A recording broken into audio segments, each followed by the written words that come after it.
Hello guys and welcome back to GT Fans Global on YouTube. My name's Luther and once again I am joined by Nicholas, this time to discuss, a big load of news that came after our last episode. We were talking about whether or not Colapinto was potentially going to be replacing Jack Doohan. We then found out that he was going to be replacing Jack Doohan and also that Oliver Oakes was leaving Alpine as team principal. Now we're going to get onto that this episode today and we're also going to have for you a little Imola preview. So stay with us for the rest of the video and hopefully you enjoy. Nicholas, how are you feeling, mate? I'm very good. Yeah, it's not been as chaotic a week for me as for Alpine, but no, feeling good overall. Feeling good. Yeah, it would be pretty hard to have quite the week that Alpine had this week. It with Oliver Oakes leaving, I think I want to start there because that is it's the first lot of news, and then we'll get on to Colapinto and his 5 race kind of prove it deal, which is an interesting part of that. But with Oliver Oakes leaving, it adds to a revolving door of Alpine kind of senior staff leaving and just the complete instability of the team. I just want to go through this list since the start of 2021. So in 2021, the Renault team principal Cyril Abiteboul left. He left with Marcin Badowski and Alan Prost, who was a non-executive director at the time. They all left at the end of 2021. Then there was obviously the famous Spa Grand Prix mass ousting where Otmar Zafnauer left, Alan Perman left, and Pat Fry all left in July mid-season. And then at the end of 2023, Davide Brivo, the racing director, also left. At the start of 2024, Matt Hartman, who was a technical director, and Bob Bell, who was a senior technical advisor, also left. Bruno Famin famously left team principal and CEO around August in 2024. He was replaced by Oliver Oakes, who has now left in May 2025. Bear in mind, during that, they've had Daniel Ricciardo be a driver. They've had Fernando Alonso be a driver. They've lost Oscar Piastri as a reserve driver. They've had Pierre Gasly, who they still have, obviously, and they had Ocon, so who's also left. That it's just been a complete revolving door in Alpine, and they've been kind of the poster team for chaos and a mess in this time. And this is another change with Doohan coming in to replace Ocon, lasting 6 races and being ousted now for Colapinto, who has 5 races to prove himself. It's ridiculous. But what was your reaction to that news? Yeah, the news cycle around what happened with Doohan, but also with Oakes was so particular because, like we said, I think last week as well, already Oakes, when he was still team principal, said around Doohan on Thursday, as of today, he's still a driver. Then on Monday, the language was that, actually, Alpine are going to review Doohan potentially leaving before Imola, and then a day after it was, oh no, Doohan's been told he is leaving, he's out, see ya. And now Ollie Oakes, within 24 hours of that, also resigning, which we all thought at the time had something to do between himself and Flavio Briatore not agreeing on a lot of topics, but including Doohan. It was said about Oakes that he wasn't a huge believer in Jack Doohan, but he did think that he should stay on longer just to prove himself, even if he didn't have the highest of potential. But then now we find out that Oakes obviously is involved in, not involved, but his brother is involved in some criminal activity, and his brother's been arrested. So it's just such a it's mess. like, I just cannot even think of a proper word, because mess doesn't even nearly describe it, does it? Mess would be very generous, because I think the Piastri and Alonso thing is so big for them, because I think they lost them within the space of a week. Alonso announcing that he was signing with Aston Martin, and then Piastri, obviously that famous day on Twitter where Oscar Piastri said that he hadn't signed with Alpine, and then actually signing with McLaren. No, it's just been one error after the other, and we cannot forget either that after this year, Renault will no longer be a power unit supplier either. A lot of jobs will be lost in the power unit facility there in France, so it will be all Enstone from next year onwards. I mean, Yeah, it's just like you said. It's like a poster of how not to run a team. It's so chaotic, and of course, at the epicenter of all that chaos stands Flavio Briatore, as has been the case before with him. No, but no, just a complete and utter mess down there in Enstone.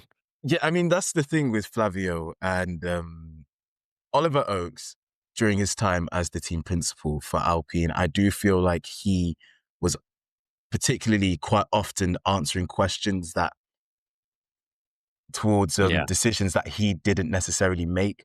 Why did you decide to make Jack Doohan your driver? Um, why did you hire Colapinto?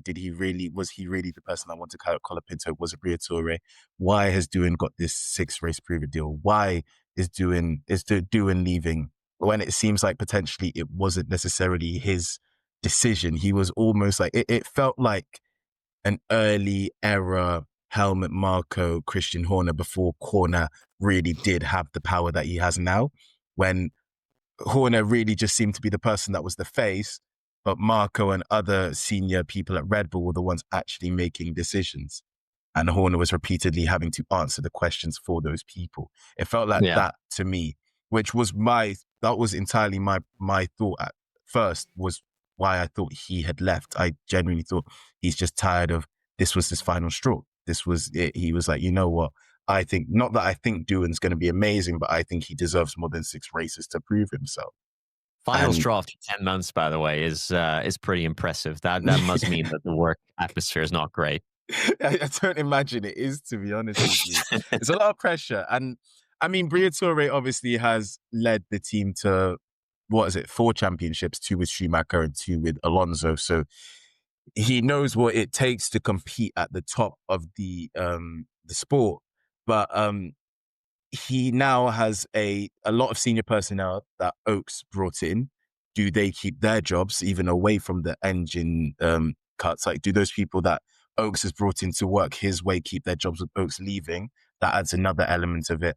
And it just completely changes the workflow, with now you have a new driver in. It's like almost a complete reset. And one person I actually do feel really bad for in all of this is Pierre Gasly, because I thought when he left AlphaTauri at that time, it was like he's finally going to get the chance he deserves. He gets to be this number one driver at a team that's going to push, and he'll be able to potentially be battling at the front of the grid, near the front of the grid quite often. But it's just so chaotic and so messy that he's just kind of wasting away during his prime.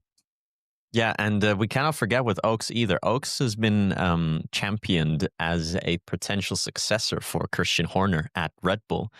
Horner is under big pressure now as well as a team principal, and he's been there for, this is his 20th season, I think, or Yeah, 21st. He's been there since the he start, joined us in basically. 05. Yeah, Yeah, exactly. And Oaks, who, by the way, is the second youngest team principal ever, if I'm not mistaken, because he's only in his 30s. He was being championed as one of the potential successor. He and Franz Tost now is the most recent candidate, I guess, if you want to call it that. But yeah, it's just one thing after the other. But that's to say, Oaks is very well thought of, is very highly rated in the paddock.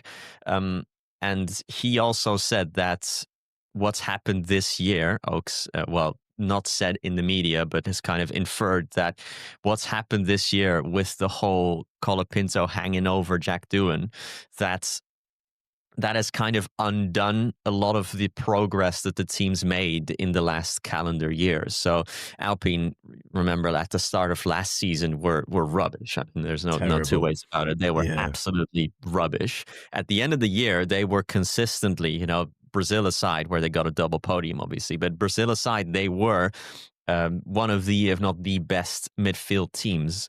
And that was, clearly progress was being made, and they and Williams this season were seen as the midfield leaders. And look at where they are now. I mean, Jack Doohan hasn't scored a point. I think Gasly has a couple, yeah, he's despite some 7, I think it is. huge, yeah, some huge performances from Gasly, but even he Mm-hmm. can't get a tune out of that car. And Oaks has said that this whole Colapinto Doohan saga is a big culprit of that lack of progress, because it completely destabilizes the team. So yeah, I guess now he's packed his bags and now he'll move on to the next project. But what an odd start to the season. First Red Bull and loss, and now this. It's been a difficult one. Yeah, I mean, well, as you said, Oaks will be packing his bags. The other person that will be packing his bags is Doohan, and that led to his father, Mick Doohan, a motorcycling racing legend, um, tweeting quite well. It was on Instagram, sorry, putting on his Instagram story a comparison of his son's performances Yeah, to Pierre Gasly's. I don't know if it hit the way he outsmart. wanted it to hit, to be honest, I because mean, it if your was. case for doing staying is going to be that he did so well, I mean, that's not a great case. The case you have to make is that he never got a fair crack at it, but Yeah, he's not been good. Come on now, putting side by side his finishes to Gasly's, it didn't look good. But that was his no. dad trying to prove that he deserved a bit more. It was quite unfortunate. But for Colapinto enters, as we said, he's been given 5 races to prove himself. So he starts off this weekend with Imola, and then he has the Monaco Grand Prix, and then he has Spain, and that is followed by, I believe, Canada. Yes, and then Austria. So those are the 5 races he has to prove himself before then they evaluate their driver lineup for the rest of the year. What Flavio and what Alpine have been saying is everything they are doing right now is with an eye towards 2026 when they believe they actually have a real shot at having a good car. With the Mercedes engine, we all know that Alpine have had a very, very bad engine deficit to most teams through the last couple of years. So when they believe they're having this new engine, they do believe that that's going to shoot them back up the pack. So they want to put themselves at the best chance to compete in 2026.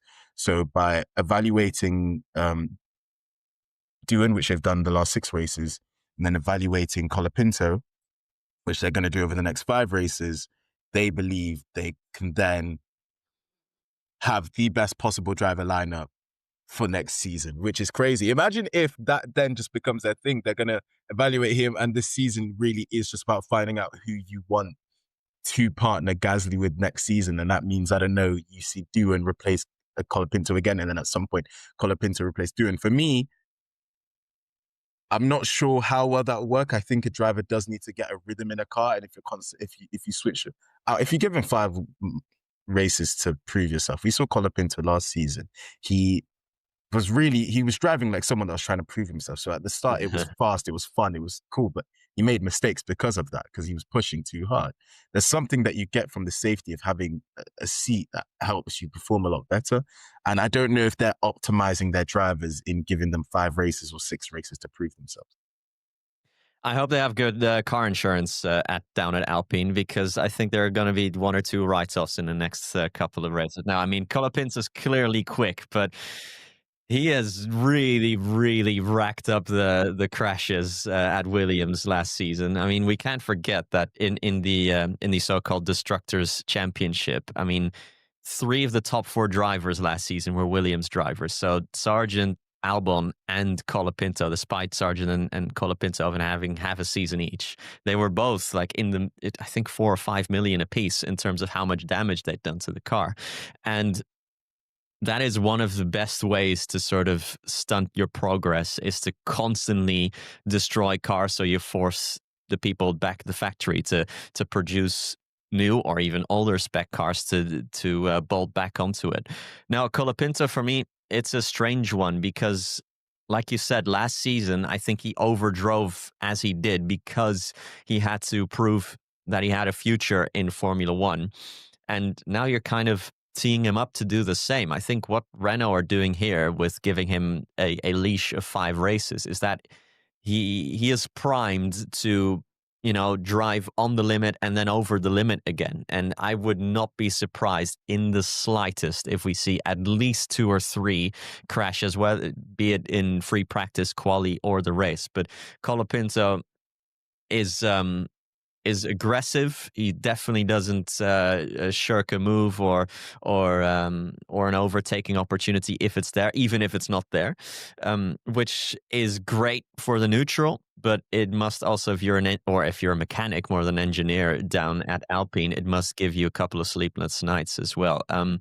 It's weird. I just don't see this is not how you run an F1 team, is it? You can't just they're not modular parts that you can swap in and out. You need stability. You need to give your driver a guarantee, and he needs to build up relationships. He needs to build up an understanding with the car. Needs to tweak the setup. You cannot just be switching them in and out of places, because I think if this goes wrong now for Colapinto, it'll probably be Paul Aaron who will be next up, and then maybe it's Doohan again, and then maybe it doesn't work like that, does it? Maybe in F2 and in the junior categories where the cars are all the same, barring setup and stuff. But I've never seen anything. I've really been trying to think what this is comparable to in F1 history. But I genuinely cannot think of a fair comparison of what they're doing here with Alpine in the past.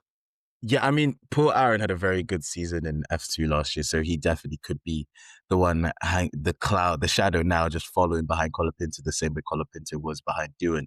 Because, I mean, it's very unlikely that Doohan does get another chance in F1 with Alpine at least. I can't see it happening. So I do think if they do want to test someone, Briatore doesn't seem to be a fan of him. So I think it would be Paul Aaron that would potentially be the one that would potentially get the chance after Colapinto. I mean, we're seeing how hard it is for Lewis Hamilton to work out communication lines with Riccardo Odame. So that's just the element of it that then shows you how Alpine have, okay, so you've changed from Ocon to Doohan, now Doohan to Colapinto, all in the space of, call it 8 races ago. That side of the garage was working with Ocon 8 races ago. And now in that space, they're going to be on their third drive. Yeah. It's completely, you have to completely adjust to how this new driver drives, how they feed back information, what type of information they're able to feed back, how you feed back information to them. They might be getting a completely different feel to the car to what Doohan was getting, to what Ocon was getting, because they drive completely differently to them. It just completely resets your team. And if you are intent on getting Renault back to where it was during that brief spell in the mid 2000s, and to what Benetton was during the mid 90s, you need to develop that over time with consistency. And like I said, you saw how Sainz struggled at the start of the season. You saw how we're seeing how Lewis Hamilton's still getting to grips with this Ferrari. To then reset and give 5 races when we're in round 6 and say Hamilton still is talking about how he struggled with the car, and there's other people that have moved cars that are still struggling with their cars. To give a guy who's barely had half a season in Formula One 5 races to adjust, and then you're going to be able to decide whether or not he's ready to take you into the next era of Formula One, doesn't necessarily make sense. It doesn't make any sense. I don't know if you've seen the Seat on Netflix, that new doc that came out on Kimi Antonelli. It's quite good. It's only 40 minutes. I recommend it. But there you get a really good sense of, obviously with Kimi it's different because he hadn't driven in F1 before, but there you get such a good sense of really what it takes operationally, physically, psychologically, just how much it takes to sort of build up a driver, a person to be F1 ready, sort of. And I think it also gives you a good idea of how long it takes for someone to be fully in tune, fully up to speed with everything that the car is and everything that you can squeeze out of the car. I think even Antonelli and Mercedes has definitely not reached his full potential yet. And that's another reason why you just cannot be swapping drivers in and out. Also because every driver will want the development of a car to go a certain way. And now they're just getting consistent, reliable feedback from one side of the garage, which is Pierre Gasly's, obviously. And he is a very good and experienced F1 driver, race winner. But yeah, I mean, this is like shooting yourself in the foot, 7 times for Alpine. Well, the first race that he'll get to prove himself at is Imola. And we had that this week is the first race of a triple header. Nice European triple header, very interesting classic races. You got Imola, you got Monaco, and you got Circuit de Catalunya. So I think, obviously, a couple of them, well, in fact, all 3 of them historically terrible to race at. Horrible for overtaking, actually.